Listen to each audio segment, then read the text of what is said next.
Hello everybody, welcome back to British Focus. Today, we bring you an action-packed update as chaos has erupted in the capital during a pro-Palestine demonstration that has grabbed headlines and sparked widespread debate. What was expected to be another routine rally quickly escalated into scenes of unrest, showcasing anything but the peaceful protests that are so often emphasized by mainstream narratives. Now, I've been covering these events for quite some time here on British Focus, and let me assure you, they rarely, if ever, live up to the image of calm and unity that is often projected. Today's events serve as yet another example of how tensions boil over, with police struggling to maintain control and confrontations breaking out in the heart of the city. We've got a lot to unpack today, numerous incidents, clips of chaotic moments, and the broader implications of what we're seeing unfold in real time. Before we jump into the details, I want to remind you to hit that like button and subscribe if you haven't already. Your support allows us to continue shedding light on stories that need to be told, and we're getting so close to reaching 150,000 subscribers. Every click helps, so thank you. Now, let's get into it. Today's demonstration turned into a spectacle of unrest, with clashes breaking out between protesters and authorities. The capital was buzzing with activity, as what should have been a peaceful rally instead showcased heightened emotions, tension, and ultimately, chaos. If you thought this was just another day of peaceful demonstration, think again. We'll show you the clips and dive into the stories behind the headlines, exposing the reality of what's happening on our streets. So stay tuned as we unravel everything. Dozens of arrests were made during a pro-Palestine rally in central London on Saturday, marking yet another tense day of demonstrations in the capital. Despite a significant police presence, tensions ran high as authorities struggled to maintain order. Among those detained was a man accused of displaying a placard that allegedly expressed support for a banned organization. 4 additional protesters were arrested on suspicion of public order offenses, while 2 others were taken into custody for violating the conditions of the protest. The Metropolitan Police later confirmed that between 20 and 30 individuals who breached the imposed conditions were being detained in Trafalgar Square, where authorities had established a containment zone to manage the escalating situation. Many others had already been escorted away in handcuffs, underscoring the contentious nature of the day's events. The rally was not just about protests, it was also a platform for the articulation of deeply rooted grievances and urgent demands. Benjamin Jamal, the director of the Palestine Solidarity Campaign, took the stage to outline several key demands that were central to the demonstrators' cause. These included the immediate enforcement of a ceasefire and the withdrawal of all Israeli troops from Gaza. He called for the release of individuals held in what were described as illegal detention camps and demanded the lifting of the siege to allow for an influx of humanitarian aid into the region. These demands were punctuated by calls to address what Jamal described as the root causes of the ongoing conflict, including the end of what he termed British complicity in 76 years of Israeli policies that he argued perpetuate systemic oppression. The timing of the rally coincided with significant developments in the Israel-Gaza conflict. Although a ceasefire agreement had been reached, many protesters voiced their skepticism about its longevity and effectiveness. Jamal's impassioned speech resonated with the crowd as he emphasized the importance of holding global powers, including the UK, accountable for their roles in perpetuating the crisis. Chants of solidarity echoed through the square, amplifying the rally's demands and drawing attention to the broader humanitarian issues at stake. However, what could have been a peaceful call for action was overshadowed by the chaos that unfolded, leaving a trail of arrests, confrontation, and a heavy police presence. The situation was further complicated by the palpable frustration among the protesters, many of whom viewed the police actions as an attempt to suppress their message. Video circulating online showed clashes between demonstrators and officers, with some protesters accusing the police of using excessive force. The tension in Trafalgar Square grew as groups of individuals resisted police containment efforts, leading to more arrests.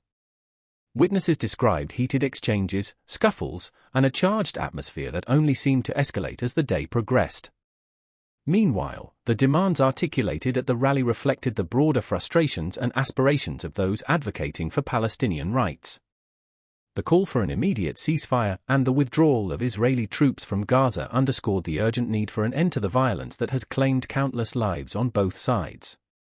The demand to release individuals held in detention camps highlighted allegations of human rights abuses that have drawn international condemnation.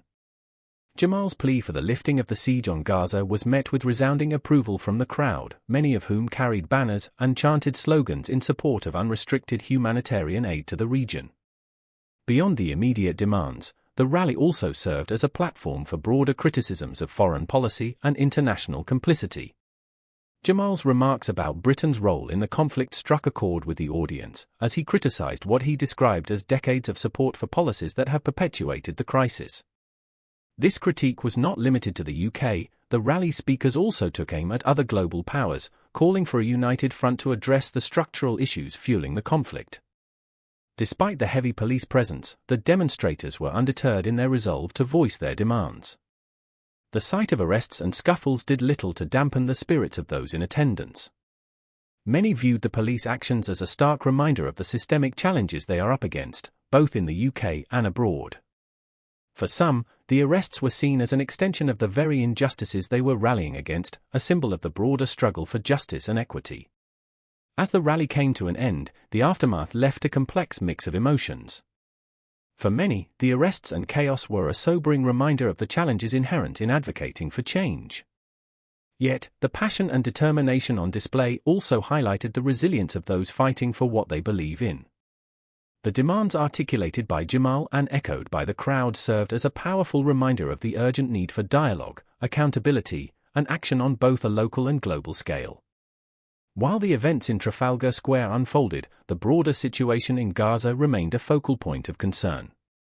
The ceasefire agreement, which had initially been welcomed as a step toward de-escalation, was already facing challenges. Reports of disagreements over the terms of the ceasefire and the release of hostages added to the uncertainty. Against this backdrop, the rally in London was a microcosm of the larger tensions playing out on the world stage, highlighting the interconnectedness of local actions and global consequences. The arrests, speeches, and clashes that defined the rally in central London were a testament to the intensity of feeling surrounding the Israel-Gaza conflict. As protesters dispersed and the police presence began to wind down, the questions raised during the day remained unresolved. The demands for justice, accountability, and humanitarian support continued to echo, serving as a stark reminder of the enduring complexities of this deeply entrenched conflict. For now, the world watches and waits, with the events in London offering just a glimpse into the broader struggle for peace and justice in the region.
Breaking news has emerged just as this video was being recorded. The Gaza ceasefire, initially agreed upon to bring a moment of relief to the conflict-stricken region, has been abruptly halted.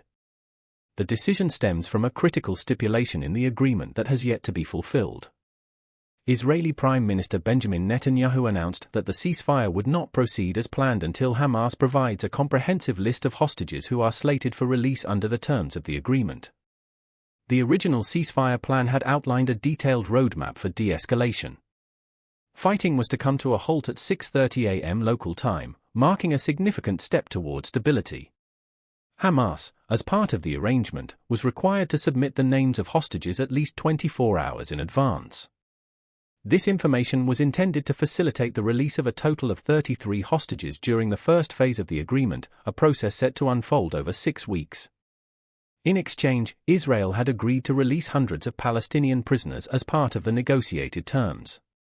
However, Netanyahu's statement leaves little room for ambiguity. He emphasized that Israel would not move forward with the ceasefire until the agreed-upon conditions were fully met. The Prime Minister underscored that violations of the agreement would not be tolerated, placing the onus squarely on Hamas to comply. This announcement has cast uncertainty over the fragile truce, with concerns mounting over whether the ceasefire can withstand such a significant impasse. The suspension of the ceasefire negotiations is a stark reminder of the high stakes involved. For families on both sides of the conflict, the release of hostages and prisoners represents a glimmer of hope amid the ongoing turmoil. Yet, the delay has only heightened tensions, with both parties now locked in a delicate and contentious dance of diplomacy and power. Netanyahu's firm stance signals Israel's unwillingness to make concessions without concrete assurances, further complicating an already precarious situation. Meanwhile, the humanitarian impact of this delay cannot be overstated. The continuation of hostilities in Gaza has exacerbated an already dire situation. Reports from the ground detail harrowing conditions for civilians caught in the crossfire. The promise of a ceasefire had offered a brief moment of hope, a chance for much-needed aid to reach those in desperate need. Yet, with negotiations now stalled, that hope hangs in the balance, leaving millions to endure the devastating consequences of prolonged conflict. The international community has been closely monitoring the developments, with world leaders and organizations urging both sides to uphold their commitments. The halt to the ceasefire has also reignited debates about the broader implications of such agreements. Critics argue that the reliance on hostages as bargaining chips sets a dangerous precedent, while others highlight the urgent need for a lasting resolution to the underlying causes of the conflict. Netanyahu's insistence on a strict adherence to the terms reflects Israel's broader strategy of maintaining a position of strength. His remarks have been seen as a message not only to Hamas but also to the international community. Israel will not compromise on matters it deems critical to its security and sovereignty. However, this approach has also drawn criticism from those who see it as an obstacle to achieving peace. For Hamas, the delay in providing the list of hostages raises questions about its internal decision-making and organizational capabilities. The group's ability to navigate such high-stakes negotiations will undoubtedly impact its standing among its supporters and the wider Palestinian population. The release of prisoners remains a key point of leverage for Hamas, but the delay risks undermining its credibility in delivering tangible outcomes for its constituents. As the world waits for the next developments, the stakes have never been higher. The suspension of the ceasefire agreement has left an already volatile situation teetering on the brink. Families of hostages and prisoners are left in limbo, their fates hanging on the outcome of these negotiations. The delay has underscored the immense complexity of this conflict, where every decision carries profound consequences for millions of lives. In the days ahead, the focus will remain on whether Hamas will fulfill its obligations and whether Israel will honor its side of the agreement once those conditions are met. The unfolding situation serves as a stark reminder of the fragility of peace in the region and the immense challenges that must be overcome to achieve lasting stability. For now, the prospect of a ceasefire remains uncertain, leaving the world to watch, wait, and hope for a resolution that brings an end to the suffering. The scene at the London rally was anything but peaceful, as chaos and violence dominated the day. What initially started as a gathering of demonstrators quickly escalated into an eruption of tensions that spread throughout the streets. Social media was flooded with clips showing heated confrontations, shouting matches, and moments of outright aggression that painted a starkly different picture from the peaceful protest narrative often perpetuated by mainstream media. Footage from the rally captured the intensity of the situation. In one widely circulated clip, a group of protesters could be seen clashing with police officers as they attempted to push through barricades set up to contain the demonstration. The air was filled with chants, but these were soon drowned out by the sounds of scuffles breaking out. A tense standoff followed, with authorities struggling to restore order amidst the growing unrest. One video showed officers wrestling individuals to the ground while others in the crowd hurled objects and insults, further escalating the volatile atmosphere. The signs of aggression were not limited to physical confrontations. Many protesters carried placards with inflammatory messages, some of which drew sharp criticism for their explicit language and symbolism. These visuals starkly contrasted the ideals of peaceful advocacy and instead projected an image of deep-seated anger and hostility. As tensions boiled over, the rally became a microcosm of the broader divisions that have characterized similar demonstrations around the globe. Police presence at the event was heavy, but even with significant reinforcements, maintaining control proved to be a monumental challenge. At various points, officers were forced to call for additional support as certain sections of the crowd grew increasingly unruly. Arrests were made throughout the day, with individuals detained for offenses ranging from public disorder to resisting arrest. In one particularly striking moment caught on camera, an officer narrowly avoided being injured by a projectile thrown from within the crowd, highlighting the dangerous unpredictability of the situation. For many observers, the scenes from the rally were a sobering reminder of how quickly events like these can spiral out of control. The videos shared online painted a picture of chaos that sharply diverged from the sanitized accounts often presented by major news outlets. While some in the media focused on the rally's calls for solidarity and justice, the footage circulating online told a different story, a story of conflict, confrontation, and escalating violence. The aggressive tone of the rally was underscored by the rhetoric used by some of its participants. Passionate speeches delivered from makeshift stages called for sweeping changes and denounced perceived injustices with fiery conviction. While these messages were meant to galvanize the crowd, they also seemed to inflame the already heightened emotions of those in attendance. The result was an atmosphere charged with tension, where the line between peaceful demonstration and outright conflict blurred to the point of non-existence. As the day wore on, the chaos only deepened. Protesters marched through the streets, with some splinter groups breaking away from the main rally to stage smaller, more confrontational demonstrations. In one instance, a group attempted to block traffic on a major thoroughfare, prompting a swift response from the police. Clashes erupted as officers moved in to disperse the group, resulting in more arrests and injuries on both sides. The disruption caused by these actions rippled throughout the city, drawing criticism from residents and business owners affected by the unrest. The aftermath of the rally left many questions unanswered. Social media debates erupted, with some defending the protesters' right to express their grievances, while others condemned the violence and disruption that accompanied their actions. Critics argued that the rally had done more harm than good, tarnishing the cause it sought to promote and alienating potential allies in the process. Meanwhile, supporters maintained that the intensity of the protest was a reflection of the urgency of the issues at stake, framing the chaos as a necessary consequence of fighting for justice. This rally, like so many before it, highlighted the complexities of public demonstrations in an era of heightened political polarization. The footage and reports from the event offered a stark reminder that such gatherings are rarely as simple or straightforward as they might appear.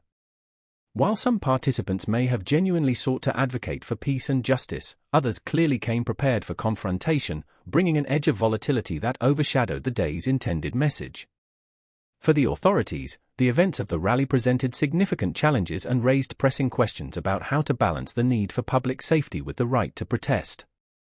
Critics of the police response argued that the heavy-handed tactics seen in some of the footage only served to escalate tensions further.